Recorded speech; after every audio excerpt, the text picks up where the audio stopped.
नमस्कार दोस्तों, राधे राधे, जय श्री कृष्णा। आज हम शुरू करते हैं दोस्तों हुमायूं। तो सबसे पहले अपन बात करते हैं कि हुमायूं का साम्राज्य कब से शुरू होता है और कब से कब तक चलता है। तो देखिए, हुमायूं 1530 ईस्वी में अपने पिता बाबर की मृत्यु के बाद शासक बना और जनवरी 1556 ईस्वी तक बना रहा। ठीक है। अब उसके बाद में अपन बात कर लेते हैं, इसके काल को दो भागों में बांट दिया जाता है दोस्तों। पहला काल है इसके समय का 1530 से लेकर 1540 तक। उसके बाद का जो काल है बीच का 15 साल अभी हम बात करेंगे। दूसरा टाइम है 1555 ईस्वी से लेकर 1556 ईस्वी तक। तो बीच का जो 15 साल का गैप आ गया, उस समय हिंदुस्तान के तख्त पर सूर वंश का शासन था दोस्तों। ठीक है। तो ये दो भागों में बांट देते हैं अपन हुमायूं के शासनकाल। दूसरी बात करें, हुमायूं के नाम का शाब्दिक अर्थ क्या होता है, अगर ऐसा प्रश्न पूछ लेते हैं तो हुमायूं के नाम का शाब्दिक अर्थ होता है भाग्यशाली। पर इतिहासकार स्पेशली एल्फिंस्टन कहते हैं कि हुमायूं का नाम भाग्यशाली जरूर था, पर वो भाग्यशाली नहीं था। यानी ये तो वो वाली बात हो गई, आंख से अंधा और नाम न इंसुख। ठीक है। तो हुमायूं के नाम का शाब्दिक अर्थ होता है दोस्तों भाग्यशाली। तो हुमायूं, उसके अलावा हम हुमायूं की थोड़ी पर्सनैलिटी के बारे में बात कर लेते हैं। हुमायूं कैसा व्यक्ति था दोस्तों। हुमायूं अत्यधिक रूप में अफीम का सेवन करता था।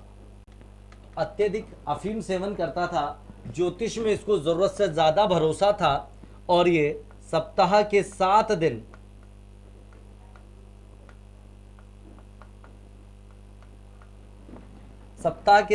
दिन राशि के हिसाब से अलग अलग रंग के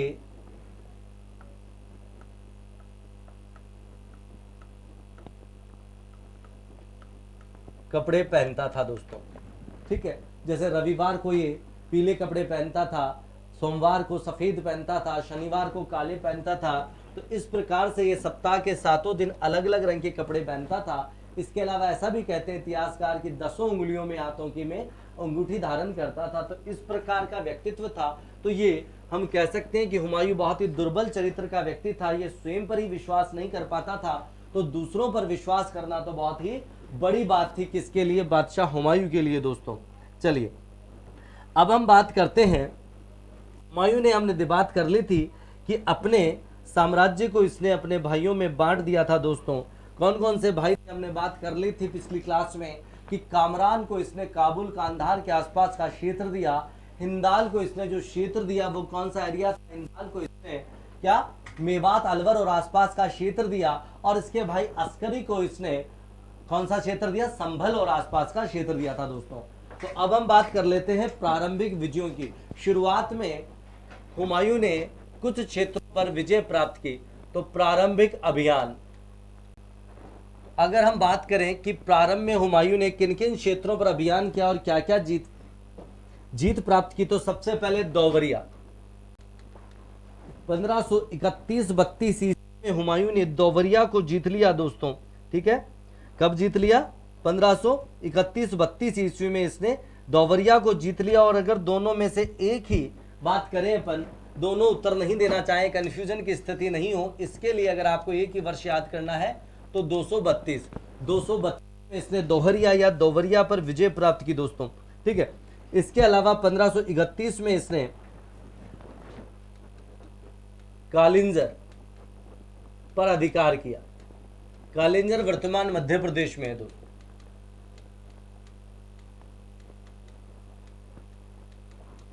तो कालिंजर पर अधिकार कर लिया, जहां का शासक था दोस्तों प्रताप रुद्रदेव था। ठीक है।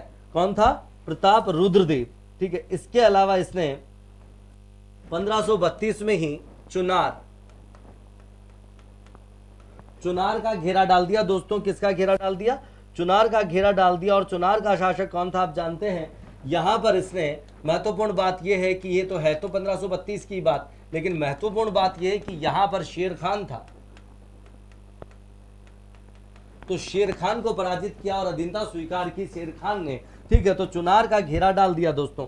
तो इस प्रकार से ये शुरुआती विजयी अभियान थे किसके? बादशाह सलामत हुमायूं के। चलिए उसके बाद में अब अगर बात करते हैं आगे, 1534-35 में आपको पता है क्या घटना घटित हुई, स्पेशली 34-35 की बात करें अपन,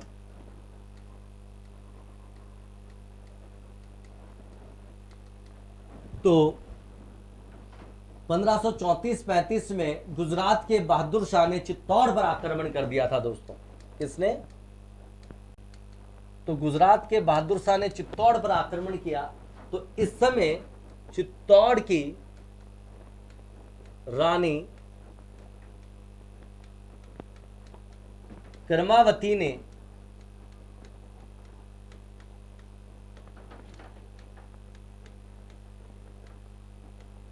राखी भेजकर हुमायूं से सहायता की प्रार्थना की थी।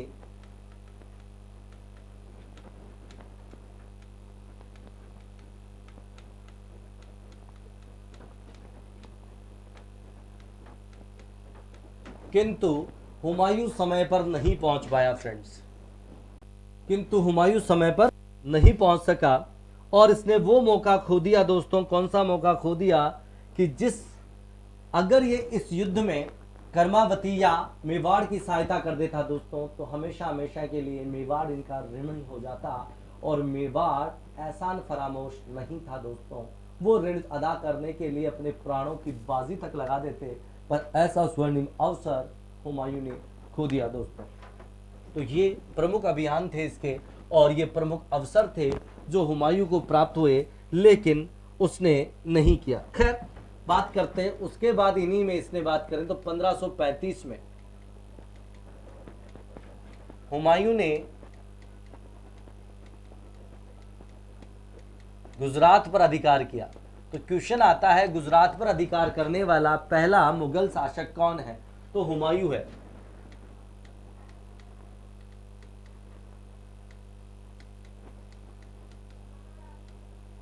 ठीक है, किंतु गुजरात के बहादुर शाह ने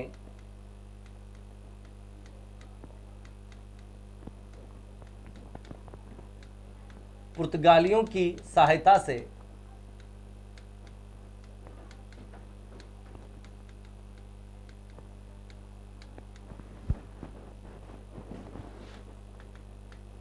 पुनः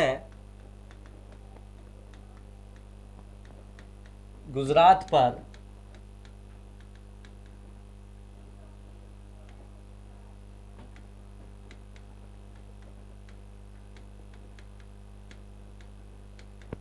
देखिए दोस्तों, अब हुमायूं ने आक्रमण किया और 1535 में गुजरात के बहादुर शाह को पराजित किया। गुजरात का बहादुर शाह हारकर और नीचे यानी दक्षिण भारत में गोवा भाग गया, जहां पर पुर्तगाली थे। हुमायूं कुछ समय तक वहां रुका और अपने सेनापति को नियुक्त करके वापस आगरा लौट आया। उसके बाद में बहादुर शाह पुर्तगालियों के पास चला गया गोवा, और उन्हें व्यापार में अनुमति, सहायता आदि देने के एवज में इसने संधि कर ली कि वो इसे गुजरात का शासक बना दे। इस समय अब हुमायूं शेर खान के विरुद्ध युद्ध में उलझ गया था, इसलिए गुजरात की तरफ ध्यान नहीं दे पाया और बहादुर शाह ने वापस गुजरात पर अधिकार कर लिया। लेकिन यह उसका शासन लंबा और स्थायी नहीं हो सका दोस्तों।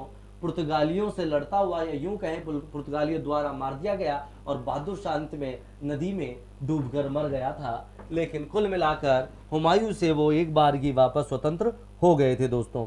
ठीक है, अब देखिए हुआ क्या।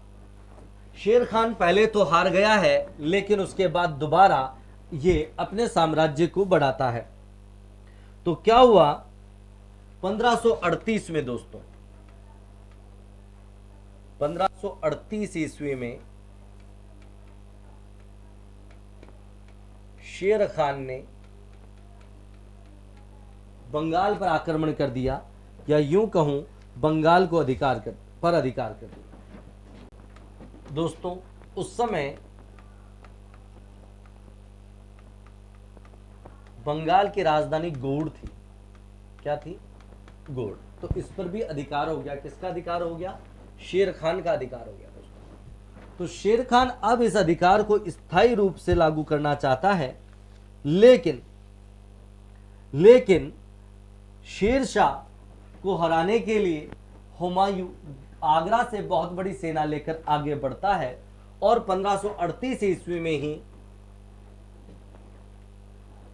हुमायूं ने शेर खान को हराकर, या यूं कहें शेर खान को पराजित करके वापस बंगाल पर अधिकार कर लिया दोस्तों। ठीक है, देखिए यह घटनाक्रम कब से कब तक चला दिखाता हूं मैं। देखिए शेर खान ने पहले कब 1534 में बंगाल पर अधिकार किया, फिर दोबारा 1538 में किया और इसी साल फिर हुमायूं ने उसे जीत लिया। तो अगर सीधा सीधा क्वेश्चन आता है कि शेर खान ने बंगाल पर कब अधिकार किया, तो 1534 आंसर देंगे हम। और बंगाल को पुनः जीत लिया, किसने जीत लिया? शेर खान से पुनः बंगाल को जीत लिया, किसने जीत लिया? हुमायूं ने। तो ये घटना कब की है दोस्तों? 1538 की। देखिए हुमायूं जीतने के बाद कई दिनों तक बंगाल में रुकता है, लगभग 8 महीने।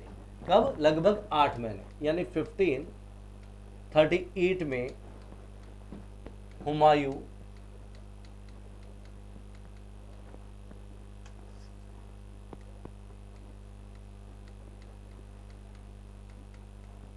लगभग 8 माह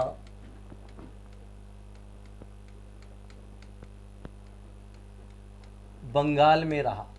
दोस्तों यही उसके हार का एक बड़ा कारण बताया जा सकता है। क्यों बताया जा सकता है? क्योंकि 8 महीने तक ये ऐशो आराम में डूब गया। देखो जब हुमायूं सेना लेकर बंगाल पहुंचा तो शेर खान जानता है कि इस समय हुमायूं का मुकाबला करना संभव नहीं है, क्योंकि हुमायूं के पास उसकी तुलना में बड़ी सेना है। इसलिए वो बंगाल से जितना खजाना लूट सकता था वो लूटा और वहां से लूटकर रोहतास नगर में उसने वो सारा खजाना छुपा दिया। उसके अलावा बंगाल में आग लगा दिया, यानी खेत खलिहान नष्ट कर दिए, ताकि हुमायूं और उसके सैनिकों को खाने के लिए कुछ भी ना मिले। ठीक है, तो बड़ा तेज आदमी था। लेकिन बात यह हुई कि बंगाल से भाग गया शेर खान, तो हुमायूं समझता है कि उससे हार कर या हार के डर से या भयभीत होकर भाग गया है शेर खान। तो ये बहुत ज़्यादा गलत फहमी में है और कॉन्फिडेंस में है, वहाँ रुकता है। और हुमायूं ने इस दरमियान जब ये यहाँ रुका तो इसने बंगाल का नया नाम रख दिया और इसने बंगाल को जन्नताबाद नाम दिया दोस्तों।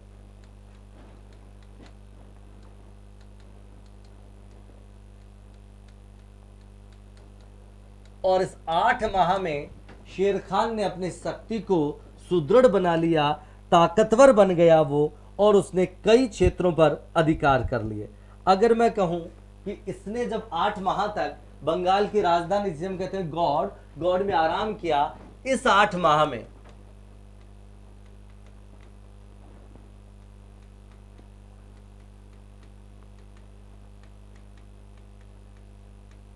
शेर खान ने अपनी स्थिति काफी सॉलिड बना ली, मजबूत बना ली। और कौन कौन से क्षेत्रों पर अधिकार कर लिया मैं आपको दिखा देता हूं दोस्तों। उसने बनारस,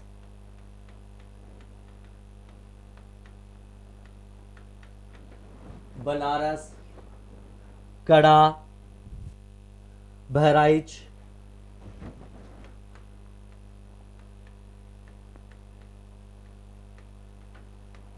कन्नौज, संभल आदि स्थानों पर अधिकार कर लिया। और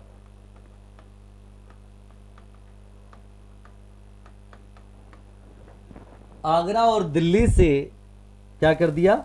आगरा और दिल्ली से उसने हुमायूं का कनेक्शन काट दिया दोस्तों, और हुमायूं यहां पर अटक गया। इन बातों से बेखबर हुमायूं बड़े आराम से निकलता है और ये पहुंच रहा है अब आगरा जाने के लिए। मार्ग में एक स्थान पर पहुंचा दोस्तों, और उस स्थान का नाम था चौसा। चौसा वर्तमान बिहार में है। यहां पर शेर खान घात लगाए हुए इसका इंतजार कर रहा था। तो अगला युद्ध कर रहे हैं अपन चौसा का युद्ध, बैटल ऑफ चौसा। ठीक है, कौन सा युद्ध है? Battle of Chausa. 29 जून 1539 को ये युद्ध हुआ दोस्तों। 29 जून 1539 को युद्ध हुआ है। चौसा का युद्ध किस किस के बीच हुआ है तो देखिए, एक तरफ है हुमायूं और दूसरी तरफ है शेर खान। हुमायूं इस युद्ध में पराजित होता है दोस्तों, और शेर खान जीत की खुशी में शेर शाह की उपाधि धारण करता है।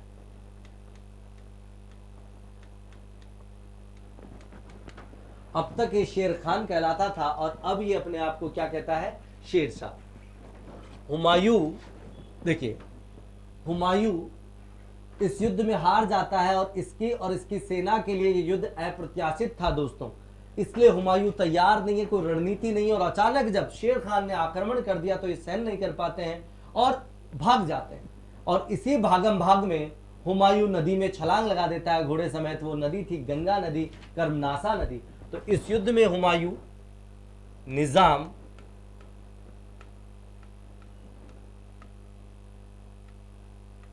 हुक्का, कई लोग कहते हैं निजाम रुक्का,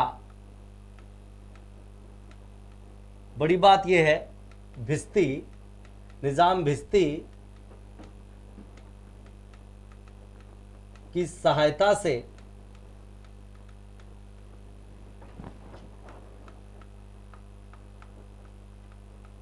गंगा नदी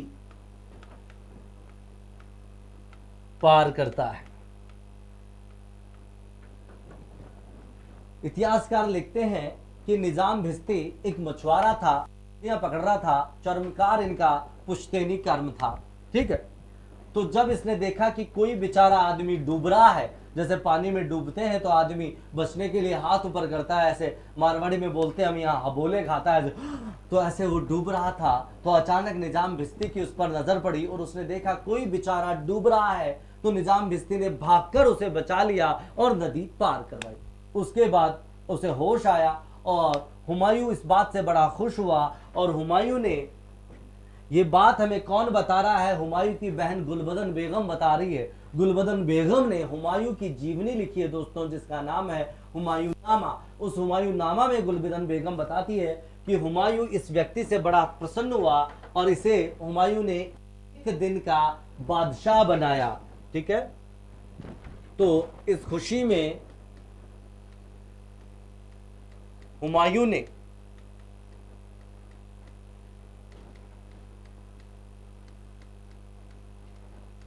निजाम भिस्ती को एक दिन का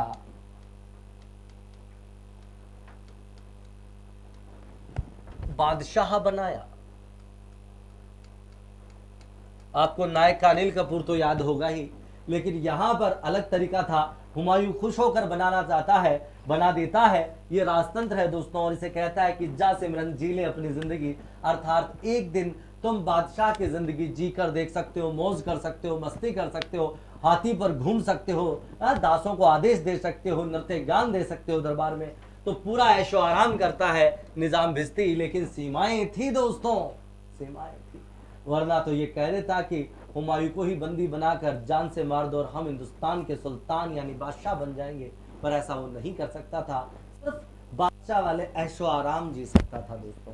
और इस एक दिन में इसने क्या कर दिया दोस्तों, इस निजाम भिस्ती ने इस एक दिन में चमड़े के सिक्के जारी किए। तो क्वेश्चन ये बनता है कि चमड़े के सिक्के किस मुगल बादशाह के काल में जारी हुए? तो हुमायूं के शासन काल में। किसने जारी किए? तो निजाम भिस्ती ने।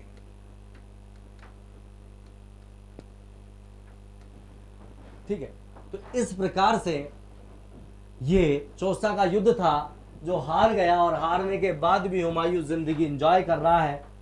अजीब कैरेक्टर था, मानना पड़ेगा, लेकिन शेर खान अभी भी चालाक है, तैयार है, मुस्तैद, और कभी भी अटैक कर सकता है दोस्तों। तो अगला युद्ध है बिलग्राम का युद्ध। बिलग्राम वर्तमान उत्तर प्रदेश में एक स्थान है। तो बिलग्राम में युद्ध लड़ा गया था पर नज़दीक में जो बड़ा स्थान है वो कन्नौज है, इसलिए इसे कन्नौज का युद्ध भी कहते हैं।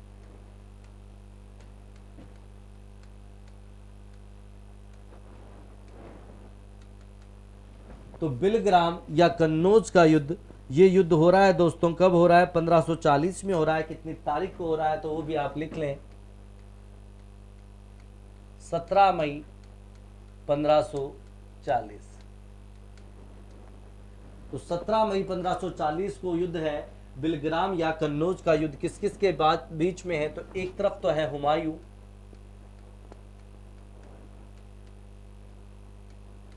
और दूसरी तरफ है शेर शाह सूरी।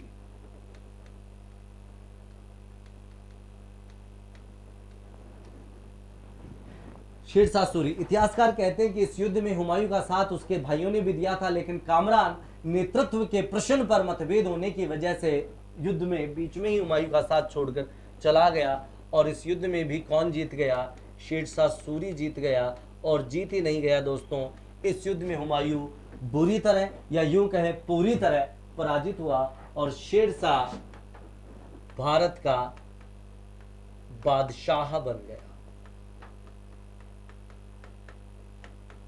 हुमायूं का दिल्ली और आगरा पर कोई अधिकार नहीं रहा और ये भारत से दोस्तों पलायन कर गया।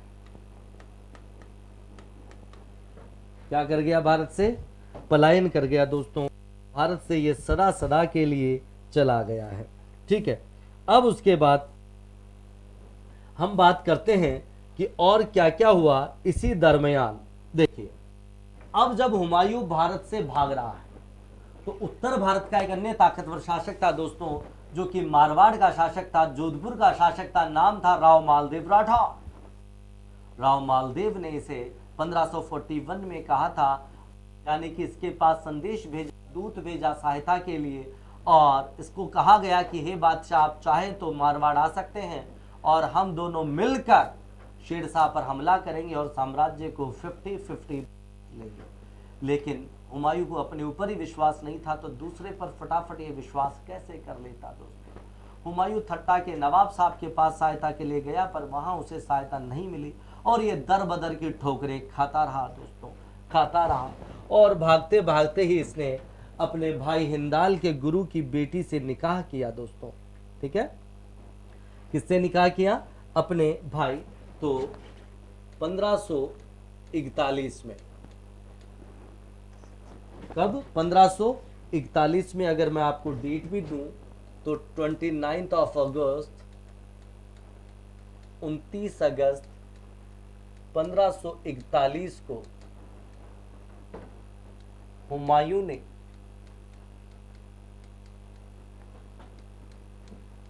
अपने भाई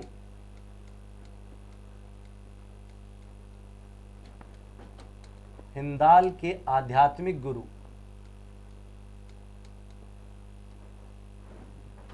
क्या? हिंदाल के गुरु, क्या नाम था गुरु का?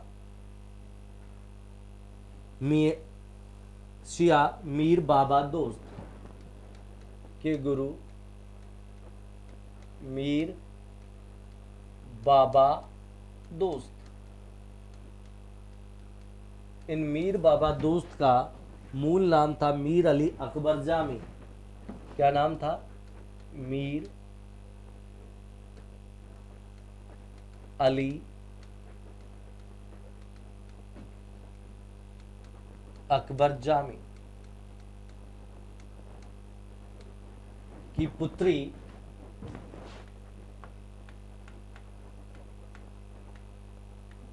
हमीदा बानो बेगम से निकाह किया, यानी शादी की, विवाह की। तो देखिए दोस्तों, जब ये अपना निर्वासित जीवन जी रहा है, भागदौड़ मचा रखी है, उसी समय 1541 में इसने अपने भाई हिंदाल के जो गुरु हैं, जिनका नाम है मीर बाबा दोस्त या मीर अली अकबर जामी, की बेटी हमीदा बानो बेगम से निकाह करता है और इसी बेगम से इसके पुत्र का जन्म होता है, जिसका नाम है, क्या नाम है? बादशाह अकबर बनेगा वो आगे चलकर, तो इसी समय हामिना बानो बेगम के गर्भ से पुत्र का जन्म हुआ, जिसका नाम रखा इन्होंने, क्या नाम रखा? जलालुद्दीन मोहम्मद। अगले एपिसोड में हम विस्तार से बात करेंगे इसकी, जिसको इतिहास किस नाम से जानता है? अकबर। तो इसका जन्म हुआ 15 अक्टूबर 1542 को, और जिस समय अकबर का जन्म हुआ, यानी यूं कहे कि इसकी माता के लेबर पेन शुरू हुआ, प्रसव पीड़ा हुई, उस समय हुमायूं के पास सर छुपाने के लिए छत भी नहीं थी, यानी डिलीवरी कहाँ कराएं, हॉस्पिटल भी नहीं था। तब अमर हिंदू राजा 12 साल के महल में अकबर का जन्म हुआ। जब अकबर का एपिसोड पढ़ेंगे तो इस बात पर हम विस्तार से चर्चा करेंगे। तो कुल मिलाकर बात इतनी सी है कि ये दर बदर की ठोकरें खाता रहा और इसको कुछ भी नहीं मिला दोस्तों। चलिए अब हुमायूं का पुनः भारत पर अधिकार देखते हैं। तो हुमायूं ने भारत पर वापस अधिकार कब और कैसे किया, उसके बारे में मैं थोड़ा सा आप लोगों को बता देता हूं दोस्तों। देखिए अब हुमायूं क्या हो रहा है, हारकर यह भारत से बाहर दुखी होकर चला जाता है। ठीक है, कहां चला जाता है? से बाहर दुखी होकर चला जाता है दोस्तों। उसके बाद में इसने किससे सहायता मांगी, कहां पहुंच गया, उसके बारे में मैं आपको बताता हूं। 1544 में, कब? 1544 में हुमायूं की सहायता की। किसने की हुमायूं की सहायता? इसने सहायता की फारस के शाह, जिसका नाम था तहमास्प। तो फारस को मतलब ईरान के शाह, ईरान के शाह क्या नाम है दोस्तों? तहमास्प।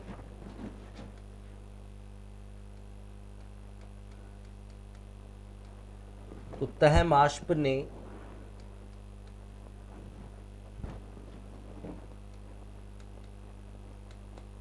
शिया बनने की शर्त पर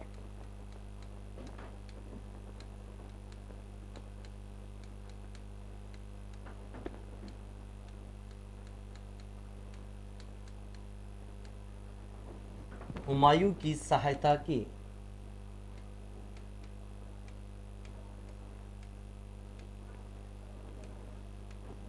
तो किस शर्त पर हुमायूं की सहायता की है दोस्तों? फारस का शाह है तहमास्प, और तहमास्प किस धर्म का अनुयायी है मैं आपको बता दूं। तो तहमास्प जो है वो सिया धर्म का अनुयायी है। तो ये एक सिया था। जबकि अगर हुमायूं की बात करें अपन, तो हुमायूं सुन्नी था।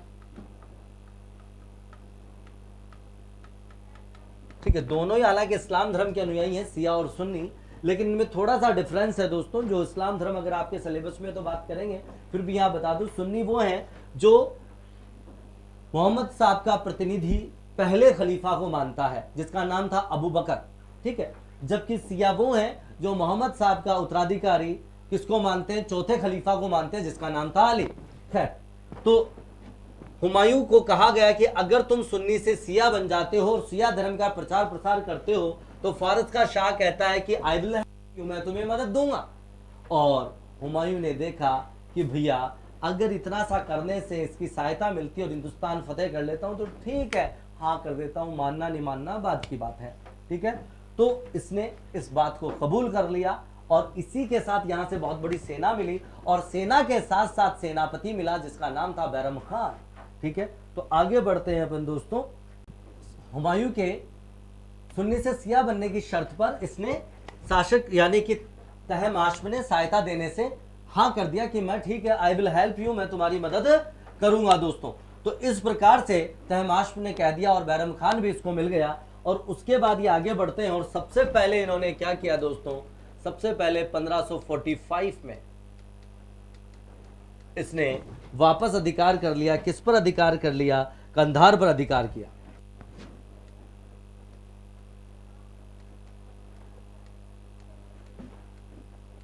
तो हुमायूं ने 1545 में कंधार पर अधिकार कर लिया। अधिकार किया या हम यूं कहें अधिकार कर लिया, कोई गलत बात नहीं है, एक ही बात है दोस्तों, ठीक है। चाहे अधिकार कर लिया चाहे अधिकार किया, ठीक है।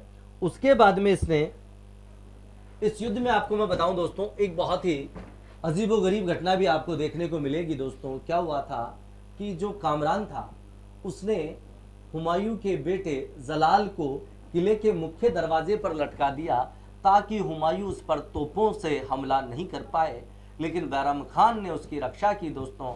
और इसी के बाद में हुमायूं ने अपने बेटे जलाल यानी अकबर का संरक्षक बैरम खान को नियुक्त किया था। उससे पहले अकबर का संरक्षक मुनीम खान था। तो हम बात करेंगे, जब अकबर पढ़ेंगे तो उसका प्रारंभिक संरक्षक था मुनीम खान, पर बाद में बना दिया गया बैरम खान। उसके बाद धीरे धीरे करके हुमायूं भारत की ओर बढ़ने लगा दोस्तों, ठीक है। और अब उसने पहला जो युद्ध जीता, हम बात कर लेते हैं फरवरी 1555 में।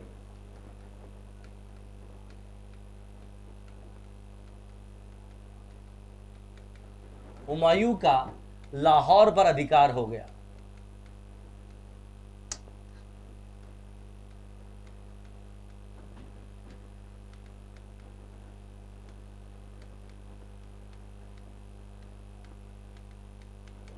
किस पर अधिकार कर लिया उसने? फरवरी 1555 में उसने लाहौर पर अधिकार कर लिया है दोस्तों। और अब मुख्य जो युद्ध हुआ है वो है मच्छीवाड़ा का युद्ध, या मच्छीवाड़ा का युद्ध भी आप हैं। तो अगला जो प्रमुख युद्ध है वो बात कर रहे हैं अपन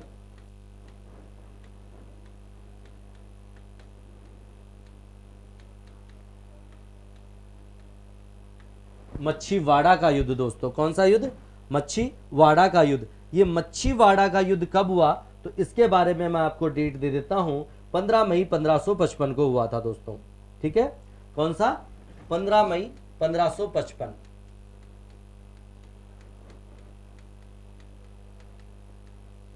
ये युद्ध किस किस के बीच में हुआ? तो एक तरफ तो है हुमायूं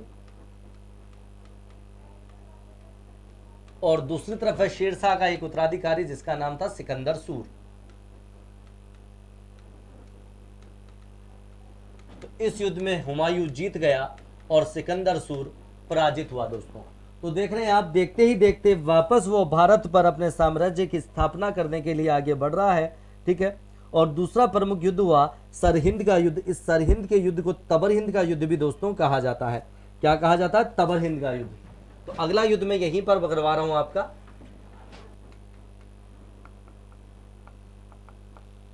ये पंजाब में एक स्थान था बठिंडा के पास में, तो सरहिंद या तबर हिंद का युद्ध।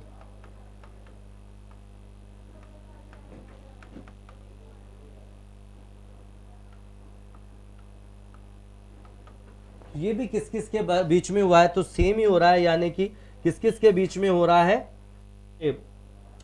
अफगान सेनापति और हुमायूं के मध्य युद्ध लड़ा जा रहा है दोस्तों, ठीक है। 22 जून 1555 को हुआ है ये युद्ध। कब हुआ है? 22 जून 1555 को हुआ है दोस्तों, ठीक।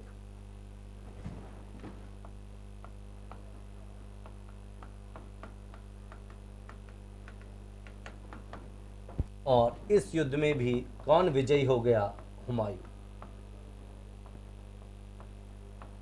तो इसमें इसने अफगान उत्तराधिकारियों को पराजित किया और अंततोगत्वा जुलाई में, कितनी तारीख को, अगर हम डेट की भी बात करें, एक्चुअल डेट दें हम आपको, तो 23 जुलाई 1555 ईस्वी को हुमायूं ने पुनः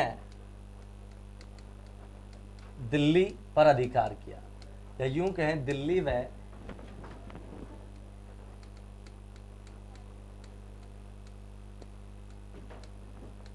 आगरा पर अधिकार किया। यानी मैं यूं कहूं कि जुलाई 1555 में हुमायूं पुनः भारत का बादशाह बन गया। तो इस बात में कोई अतिशयोक्ति नहीं होगी दोस्तों। तो इस प्रकार से हुमायूं वापस शासक बन गया, पर अफसोस ये उसके दिन ज़्यादा नहीं जी पाया। 24 जनवरी 1556 को दीन ए पना पुस्तकालय की सीढ़ियां उतरते समय हुमायूं की मृत्यु हो गई दोस्तों। तो कब हो गई हुमायूं की मृत्यु? दीन पुना पुस्तकालय की सीढ़ियों से गिरकर हुमायूं की मृत्यु हो गई है दोस्तों। ठीक है, तो दीन पुना पुस्तकालय की सीढ़ियों से गिरकर हुमायूं परलोक सिधार गया दोस्तों। और हुमायूं की मृत्यु के बारे में एक इतिहासकार हुए हैं लेन पूल, क्या नाम है? लेन पूल। उन्होंने कहा हुमायूं जीवन भर लड़खड़ाता रहा और लड़खड़ाते हुए ही मर गया। तो ये क्वेश्चन आ जाता है कई बार, ये कोटेशन किसके बारे में कही गई है? तो हुमायूं के बारे में कही गई है। किसने कही है? तो लेनपूल ने कहा है। क्या कहा है? कि हुमायूं जीवन भर लड़खड़ाता रहा और लड़खड़ाते हुए ही मर गया, खुदा को प्यारा हो गया। तो इस प्रकार से ये हुमायूं का जीवन था दोस्तों। अब अगर हम बात करें हुमायूं के मकबरे की, तो हुमायूं का मकबरा कहाँ है, बात कर लेते हैं।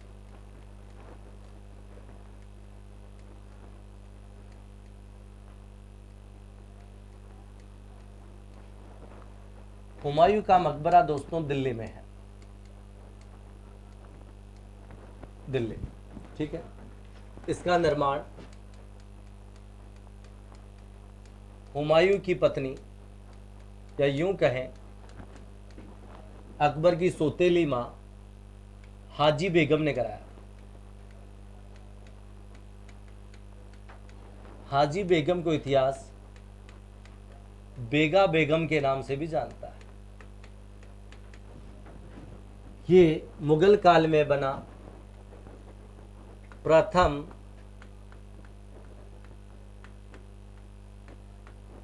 दोहरी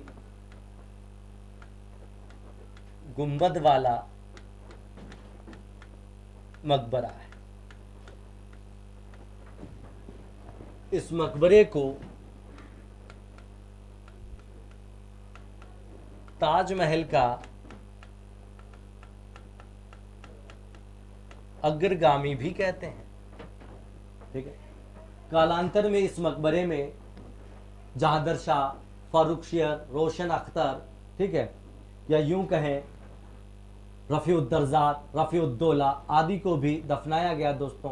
बाद में हाजी बेगम या जो बेगा बेगम है, इसे भी इसी मकबरे में दफनाया गया था। साथ ही साथ 1857 की क्रांति के समय बहादुर शाह जफर द्वितीय और उसके पुत्रों को हुमायूं के मकबरे से ही गिरफ्तार किया गया था दोस्तों। ठीक है, तो इस प्रकार का था हुमायूं का मकबरा। फिर बात कर ले अपन थोड़ी सी हुमायूं की जीवनी के बारे में।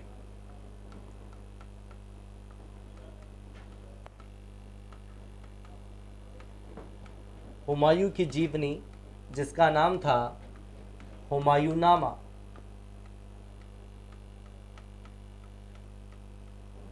इस हुमायूंनामा की रचना दोस्तों हुमायूं की बहन ने की थी, जिसका नाम है गुलबदन बेगम।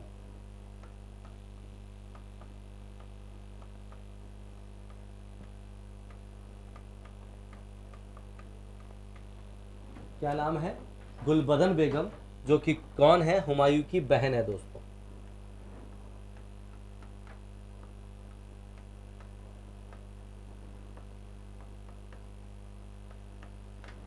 तो इसने हुमायूं की पूरी जीवनी इसमें लिख दी है दोस्तों, कि हुमायूं ने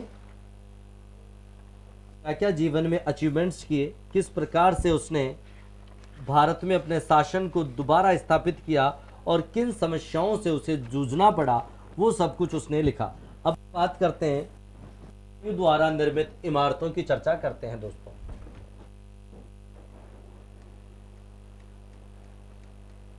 तो अभी जो इमारत देखी अपन ने हुमायूं नामा, वो तो सॉरी हुमायूं का मकबरा, वो तो हुमायूं के काल में नहीं बनी, अकबर के काल में बनी है। इसके काल में कौन सी इमारतें बनी, उनकी बात करते हैं।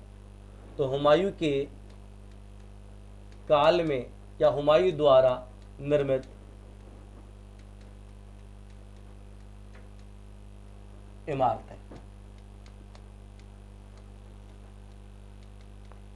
तो कौन कौन सी इमारतें थी जो हुमायूं ने बनाई, उनके नाम अपन देख लेते हैं। सबसे पहले दिल्ली में इसने दिल्ली नहीं बसाया, दिल्ली में क्या बनाया वो बात कर रहा हूं मैं, दीन पनाह नामक नगर बसाया।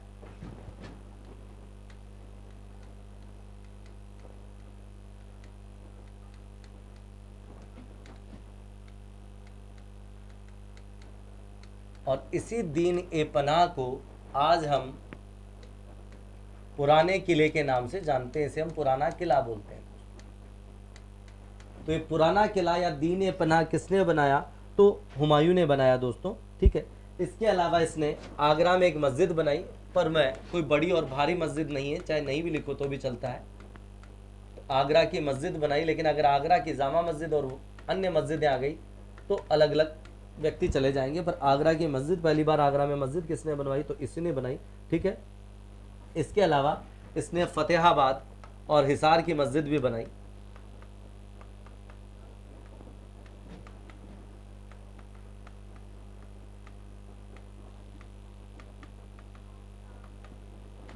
ये ईरानी या यूं कहें फारसी शैली में निर्मित है।